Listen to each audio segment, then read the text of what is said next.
How are you anyway, mate? You okay? Yeah, doing well. Where I'm in are you? Raleigh, North Carolina. So. Raleigh, Nice. North Carolina. So that's like my club team's in the market. I'm just like in market at my apartment, hanging out.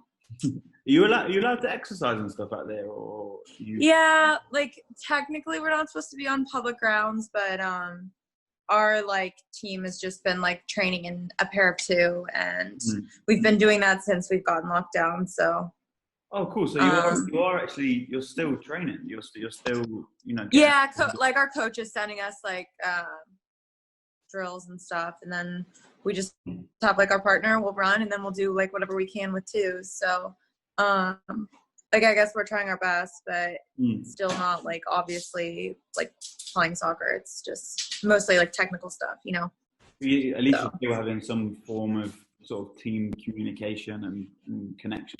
yeah, that's true. It's true. How are you finding the whole situation? I think it's like fine. I think like obviously it's like a weird time, but like I don't like trying to make the most of it. Just trying to like take advantage of like, I mean, obviously still training, but like resting because it's just been kind of nonstop for a while now. So, I mean, it's like weird, but like I obviously like health and safety is like first and foremost. So it's like, I guess the best situation we can be doing, so. It's strange, right? You really have to. I mean, unless you don't see, if you don't see the positives in it all and keep a strong head on you. Yeah, you're gonna be miserable. And like honestly, what we're acting like it's so hard to stay at home. It's like no, this is pretty easy for us to do. What have you been up to? What's been keeping you sane? Like what sort of activity? My TV is paused right now, and it's like so embarrassing. But there's this like network. It's called TLC, and it's called 90 Day Fiance, and it's so bad. Mate. It's so bad, but it's like so good. So I'm just like on season 5, just been binge watching. I think Pete's got a lot to say about this program. I think Pete loves this program. Can you hear me now? Yeah. Yes. Finally, sorry. Now, we got hooked on it when we were at the World Cup in Russia. Oh my gosh, you guys, it's like absurd. I'm like, what am I watching? I'm talking to the TV being like, please. It's got to be fake. What are you guys doing? The whole thing, it has to be fake because it's just too good. Oh, it's for sure staged. There's no way. I'm like, this is terrible. It's addictive. But you know what? I say it's terrible, and then I'm on season 5, so couldn't be that bad. So that's what's been taking up most of your time then? Yeah, I've been doing like shows. I've actually been like reading books. I've been like kind of on a lot of Zoom calls, so like, which is fine. It's just been like a lot of like FaceTime and Zoom calls and whatnot. But and then I'll just work out in the morning, and I feel like it's not like I have my dog here, so I'll walk her. And North Carolina is like very like naturey, outdoorsy. I'd say there's a lot of cool trails, so those are still like open, and yeah, time passes. So nice. Yeah. What did you say, Pete? How is your dog? How is your dog doing? My dog? Yeah. Your dog. dog. Yeah. When did you How's get your him? dog doing was the question. She's good. She's gonna be 2 in October, so she's still a puppy, but she's good. She likes to get up really early, but it's a good thing. I think we're like, we go to bed early, we wake up early, we go on walks. She's super active. She's a Cocker Spaniel poodle, so she's like kind of wild, but love her. Have you found? I feel like I'm gonna have like 10 dogs when I'm older. Like be the crazy dog lady. Totally. 20 dogs. Have you found that your routine is, obviously you have a lot more time for yourself in a way? Have you found that like you've become a little bit more of a normal person, having a bit more of a normal routine in life, or how's that side of it? Yeah, I think in a sense of like having control of like my schedule and like when I want to do things is like really refreshing, because I feel like, as athletes and as soccer players, like especially being on, the national team and North Carolina Courage, like you're always kind of told like where to be at what time, what to do. And so not having that like controlled environment in a sense is like a little bit refreshing, like you said. And I think, I've gotten like super into cooking, and like where I wasn't before, like I just kind of was like eating just because like it was lunchtime and I had to eat, you know? So I think it's like a cool change up, mix up, like slow down, because, you know, like 2019 was nuts and so busy. A lot of games for the national team and for my club team as well. So, and then like the quick turnaround to the Olympic qualifying. So it felt like there was just a lot all at once. And now having this, like, obviously it's like really unfortunate circumstances, and, you know, doing my part to like stay at home and like abide by all the rules. But, you know, I'm just trying to find like the positives in it, because it is nice to like slow down and just, you know, like be on my own routine, like I was saying, kind of. So from a sort of personal, selfish point of view, it's kind of come at a nice time, like a bit of a break. Yeah. I mean, like, I'm just trying to take the positive out of like a very negative situation, and, you know, I'm fortunate to like be healthy and be able to, you know, be in an environment where I'm able to actually go outside and, you know, get fresh air and exercise and kind of maintain a regimen. For sure. You might have covered this already, but have you picked up any things that like you wouldn't have expected to do, any hobbies or stuff like that? Yes. I like a couple things, I guess, like cooking, like I just said. Like I have more time to like plan, and like my big, you know, like trip outside is like grocery store, or like to a store is like the grocery store.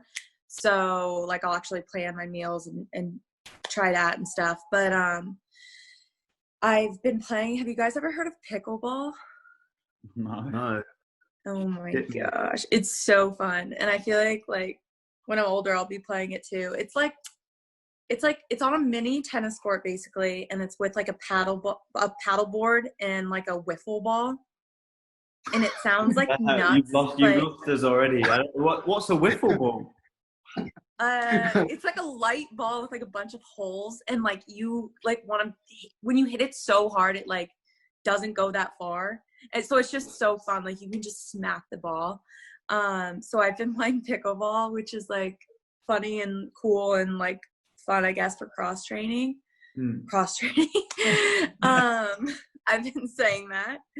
And then also I've actually been like reading books for like the first time in a while, because I have time on my hands, which is like cool. And I finally finished a book for the first time in like a long time recently. So, yeah. You're doing pretty good. Nice. Like, seems like a nice little life. I know. I'm like just settling into a quarantine routine and doing my part to stay at home and keep safe. What's your go-to dish to cook at the minute on quarantine? Ooh. So I'm doing like a 2-week vegan trial. Nice. And it's really hard, but I've been eating a lot of tofu, so I think like I don't know. I just got an air fryer, so I do like cauliflower, Brussels sprouts. Stop right there. I'm obsessed with an air fryer. I really want to talk to me about. Tell me all about it. It's amazing. It's amazing. It was. It holds 3 quarts. It's new. I don't know the brand, but I've been like trying out different like recipes in there. So I did like buffalo cauliflower, which is like amazing. I did Brussels sprouts. I've done like little potatoes. So my meals consist of like tofu or like a meat substitute and like vegetables and like a potato or like rice or something. But I've just been literally looking up like air fryer recipes, which is crazy. But did they actually it's work? game changer. Do they work? Air fryers? Yeah, they're so good. It's so good. It's crispy. Yeah. Like way more than an oven would, because I feel like an oven sometimes goes from like soft and uncooked to like burned. Yeah, there's no middle ground. There's no middle ground. Like there's like a 5-second middle ground, and you always miss it. Oh, of course, 1,000,000%. This is absolutely educational. This one. Honestly, I'm loving this call. I'm going to go off and buy an air fryer after this. I have to have one. Yeah, spokes on it. So essentially, I've never heard of an air or a waffle ball. Absolutely learning. So yeah, sorry, Abby. I think we crossed over there. No, that's okay. What did you say, Pete? Don't worry. It's just an educational moment right now. Just sit and listen, Pete. Just sit and listen. Sit and listen. We've got an hour of air fryer talk. You can just absolute passenger right here. Immediately after this call, both of you go on Amazon or wherever and get an air fryer. Honestly, it's been. Thank you later. I'm not even shitting you. It's been in my to buy list for about 6 weeks, and every time that I bring it up with my girlfriend, she's like, "This is just ridiculous. Like they don't work." Like you think you don't need it, but you need it. Like I don't think I'll ever use the oven again. Mate, it sounds like you're just throwing everything in the air fryer and literally the kitchen sink in the air fryer. Cool. Let's move away from air fryer chat. When we talk about stuff on the pitch and everything, before we get into sort of the World Cup, can you tell us a bit about the journey and how hard you've had to work to kind of make a career out of football and way back whether you actually thought that was possible? Yeah. It's interesting. I've actually gotten this question a lot. I've been on a lot of Zoom calls with the younger girls, and they are always like, "Did you know you always wanted to go pro? And what did you do to get here?" And the answer is always yes. I always dreamed of playing professionally, and I'm so fortunate enough to have had these amazing women kind of pave this way for the younger generation. And I have suffered through adversity. Obviously, I think, every soccer player, every person in the world, I think, deals with adversity in different ways. And whether that be, injuries, not making a team, which I have done both of. So, and I've been very fortunate when I look back at my career thus far to have had amazing teammates and unreal coaches. And I know I wouldn't be here today without people in my corner. And so I feel really fortunate for my path that I've been able to take. I've been able to win state cups with my club teams, regionals, national championship with UCLA, and then club championship. So I think gratitude and feeling very fortunate is the main theme of my career, and thinking about all of that, and being able to have won the World Cup too obviously was amazing, unreal. I can't really put together enough words to describe how satisfying it felt, but just unbelievable, and something I'll cherish forever. Just sticking to your upbringing and to when you first started playing football, what was the general view in the States or sort of in your local area of one, soccer, and I suppose two, a female playing soccer? Yeah, I think it was I grew up in California, and I think soccer, there was this big wave of the younger generation, the younger kids playing soccer. And I think when I started playing, I had role models to look up to, and leagues to watch, and older girls to play with. So I think soccer in the States was very popular. And I think looking back at when I was young to now, when the younger kids now, is just amazing. I think there's even triple the opportunity that we were able to have when I was younger. And I think that the talent, the pool of talent is just getting unbelievable, especially here in the States, just looking at the younger kids and what they're able to do at such a younger age, and kind of comparing that to me. So I think the growth of soccer and the opportunity, especially for females in the States, is unreal. And hopefully that can expand on and worldwide. Definitely. So when you were a kid, if you told someone that you wanted to be a professional player back then, like your coaches or whatever, did you ever face that kind of like negative, those hurdles that you had to sort of like get over? No, because there was always like a league. You know, the national team was something that was a team that I like really looked up to. All the girls, you know, were just so successful, so tough, so like gritty. And, you know, there was a professional league in the States. And I remember, I think when I was in college, the league folded and then the NWSL came about. So I think, you know, like I always like hoped that it would be a reality to play professionally, but I guess I'm like fortunate to have been, you know, born in 1993 and kind of got into, you know, this opening of when women's soccer really started to become, I guess, maybe a little bit more steady.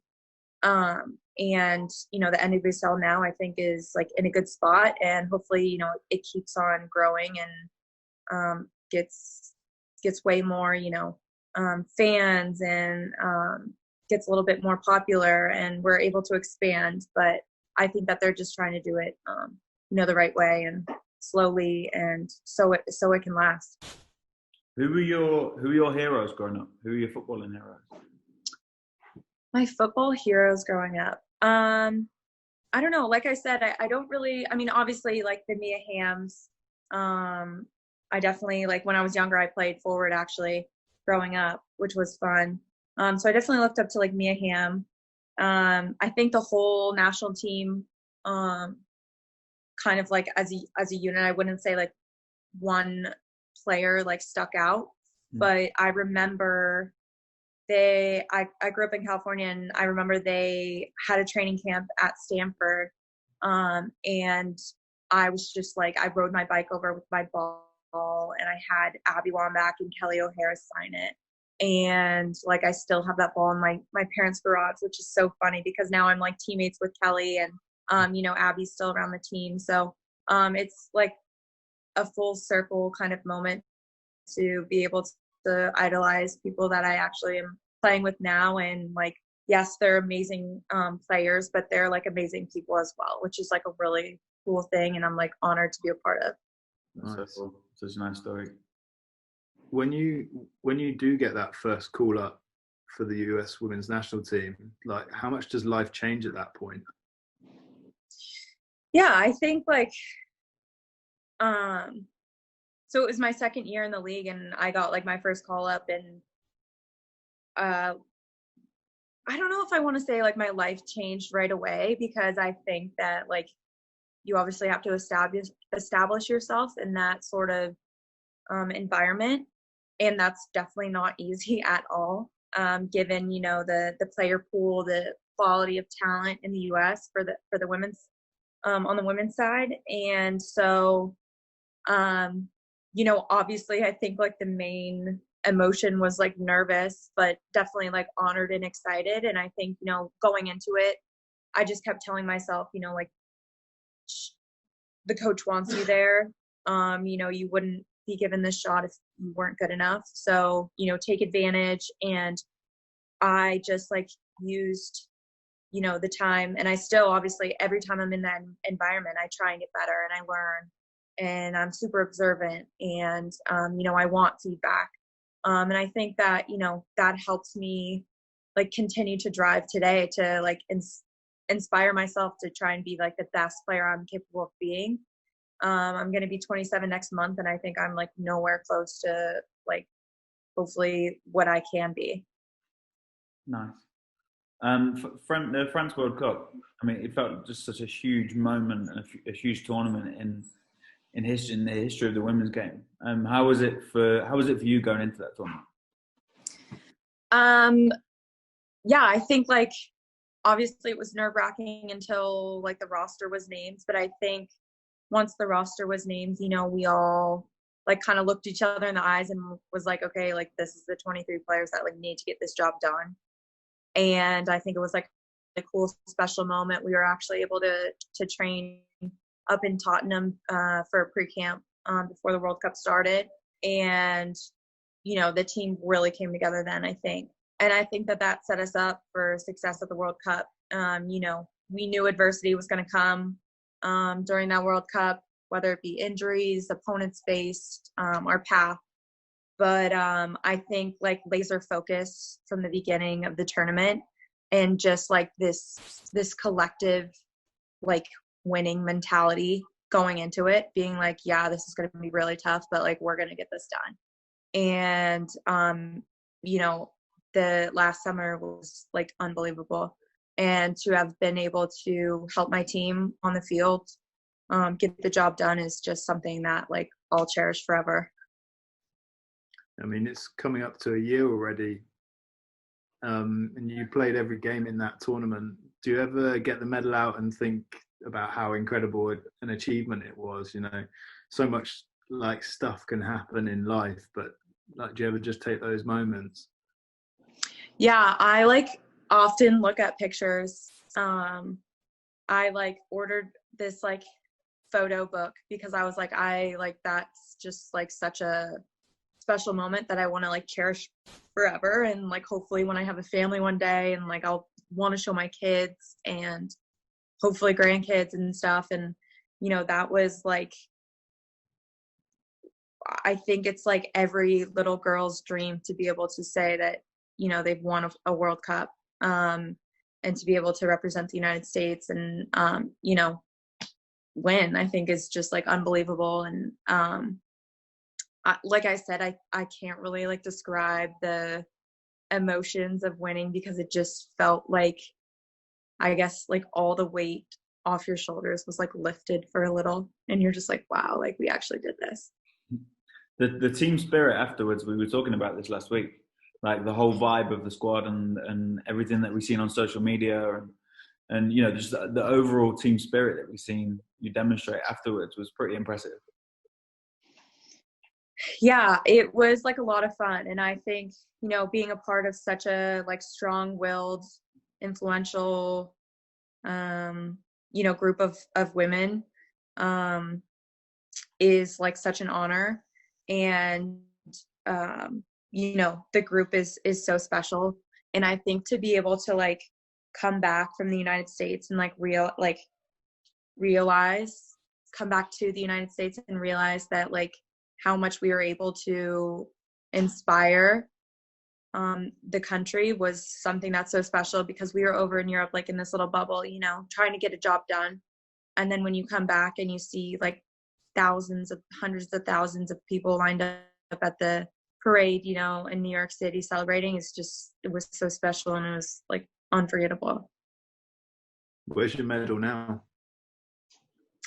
It is actually locked away at my parents' house because I am in an apartment, so I'm like a little bit of a nomad. I don't really have a house yet, so I want to save all my memorabilia is in a safe, basically. Do you not just want to look at it every single day? Do you not miss it? Yeah, I mean, that's like, it would be cool to look at it, but I would be so anxious if it was like here and like moving or something. I'd be like, oh my gosh, I have to like wear it moving or something. After you won the World Cup, did you ever just think, oh, I'm just going to go to the shops wearing it? No, oh my gosh, no, because it smelled like champagne. So like I think I like need to get it dry cleaned. Dry clean. That would be incredible. Smell of success. That would be incredible. But I'd need to watch them dry clean it. You'd probably put it in the air fryer with everything else. I probably should. It'd probably like turn out crispy and clean. How has life changed? Obviously, I'm sure you get this question. Has your life changed since then? Have you felt anything different mentally or, you know, out in public? Yeah, I mean, I think like the team got a lot of publicity like after the World Cup, and you know, a lot of momentum, and you know, I think on the field, I think just being confident, knowing that, you know, I was able to help my team in such a like important role. And, you know, I think to be able to like go through adversity with the team and be able to, you know, play on the field just kind of further propelled my like development, my want to get better, my like desire to keep growing and learning things. And I think I think it grew the team closer too, going through those moments together. I mean, you mentioned the influence of the team and obviously the publicity as well, but then you're put on the front cover of Time magazine as a team. It obviously says something about the power of the message that you guys have as a team. But do you feel like that and what it says about, now the power that you have and what you can do to kind of affect the game? Yeah, I think, like I said, I think it's so special to be a part of such an amazing group of women. But I think, for me personally, I try and use the platform that I'm given in a positive way to, inspire and hopefully influence the younger generation to, keep dreaming, keep working, kind of shoot for the stars, because I think that there's so much opportunity for them. And I think that that's really cool. And I know how important it is to have, role models to look up to when you're younger and people to relate to. And so I think, I at least just try and use the platform I'm given in a positive way. And hopefully, I can help people and inspire them and make them, maybe work that much harder. We've seen the thing that you did with the young female athletes, the young female football players the other day.